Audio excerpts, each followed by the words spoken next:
$500 million. That's exactly how much one person spent. Not on a business, not on an investment, but simply on a private yacht that he uses only a few weeks a year. And while you're wondering if you'll have enough money to make it to the end of the month, someone else doesn't even notice spending amounts that seem unreal to most people. But it's not even about the purchases themselves. It's about this. For some people, money is a limitation. And for others, it's a tool that opens almost any door. Why is that? Why does one person work their entire life and still live paycheck to paycheck, while another can afford to buy a yacht, an island, or even fund a trip to space? It's about the rules of the game. Rules that most people don't even realize they're playing. In this video, we'll break down the 7 most expensive and craziest purchases made by American billionaires, from $500 million yachts to private islands. And most importantly, we'll understand what truly separates them from ordinary people. Let's go. Number 1. Elon Musk. In first place is Elon Musk and a purchase that completely blows the scale. Around $44 billion for Twitter in 2022. This isn't a yacht, not a house, not even an island. It's a platform that influences the opinions of millions of people around the world. And that's exactly why many people considered this deal insane. The company had profit issues, advertisers were leaving, and the risks were enormous. So the question is, why invest that kind of money into such an unstable asset? And this is where the real difference in thinking begins. For most people, money is about security. Don't lose it, protect it, survive until the next paycheck. But for Musk, it's a tool of influence. He didn't just buy a company, he bought control over an information space.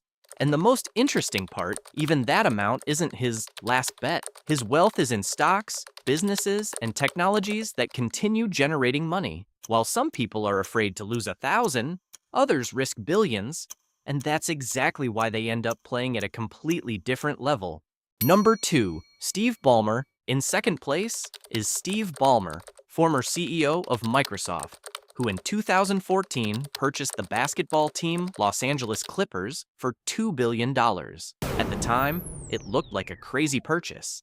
Many experts said he overpaid, since the team wasn't among the most successful and didn't guarantee quick profits. It seemed like just an expensive toy for a billionaire. But a little over 10 years passed, and everything changed. As of 2025 to 2026, the team is now valued at over $7 billion. That means Ballmer didn't just spend money, he multiplied it several times. And this is where the key difference becomes obvious. An average person spends money on things that lose value over time. Billionaires buy assets that grow in value over the years. For Ballmer, this wasn't just buying a team, it was an investment in an industry that keeps growing. And that's why what once looked like madness eventually turns into even more money. Number 3, Jeff Bezos. In third place is Jeff Bezos, founder of Amazon, who in 2023 received his Superyacht Guru, valued at approximately $500 million.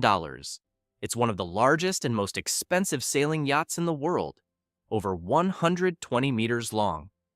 Along with it comes a separate support vessel with a helipad, making the entire project even more expensive.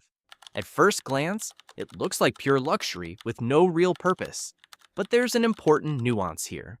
Unlike previous examples, this purchase doesn't really grow in value. A yacht is not an asset, it's an expense. It requires tens of millions of dollars every year for maintenance and only depreciates over time. And that's what makes it even more interesting. Even allowing himself such expensive toys, Bezos isn't risking his wealth, because the majority of his money is working in stocks and businesses that generate new income. So while he's relaxing on a $500 million yacht, his capital keeps growing, and that's what shows the real level of the game. Number 4, Larry Ellison. In fourth place is Larry Ellison, who in 2012 bought the island of Lanai in Hawaii for approximately $300 million. But he didn't stop there. After the purchase, he invested another $400 to $500 million into developing the island. Hotels, roads, energy systems, and infrastructure. Today, this island is not just land, it's an entire business. The main income comes from luxury resorts, tourism, and leasing. Exact profit numbers aren't disclosed, but it's an asset that constantly works and grows in value. And here's the key difference. An average person buys a home to live in. A billionaire buys an island and turns it into a system that generates money. And that's why it's not madness, it's strategy. Number 5, David Geffen. In 5th place is David Geffen, a media mogul, who in 2004 purchased the Superyacht Rising Sun for approximately $200 to $300 million. It's one of the largest private yachts in the world, over 130 meters long, with a movie theater, pools, and dozens of luxury cabins. It looks more like a floating palace than a regular vessel.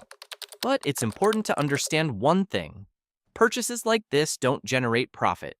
A yacht is an expense that requires millions every year for maintenance and only loses value over time. And this is where the difference in scale becomes obvious. For an average person, this looks like financial insanity. For a billionaire, it's just part of a lifestyle that doesn't affect their main capital, because their money is made on a completely different level. In 6th place is Bill Gates, who in 1997 completed the construction of his house Xanadu 2.0, valued at approximately $130 million. This is not just a house, it's a full technological complex. Over 6,000 square meters, a smart home system, underwater music in the pool, and a massive library with rare books. But the most interesting part is how its value has changed. As of 2026, the house is now estimated at around $200 to $300 million.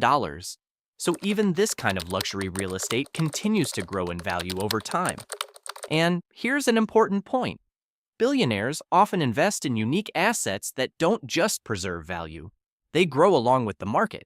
And that's why even a $130 million house is not just an expense. It's part of a larger financial system. Number 7. Mark Zuckerberg. In 7th place is Mark Zuckerberg, who began actively buying land in Hawaii starting in 2014, spending over $100 million in total. At first glance, it's just expensive real estate. But in reality, he was buying hundreds of acres, creating a massive private territory. And over time, these holdings kept expanding. As of 2026, the value of this land has increased significantly, since real estate in such unique locations continues to rise, and the amount of available land is limited. And here's the key idea. Land is an asset that can't be printed. There's no more of it being made. That's why billionaires buy these resources early, understanding that their value will only grow over time. And that's why for some, it looks like excess. And for others, it's a strategic investment,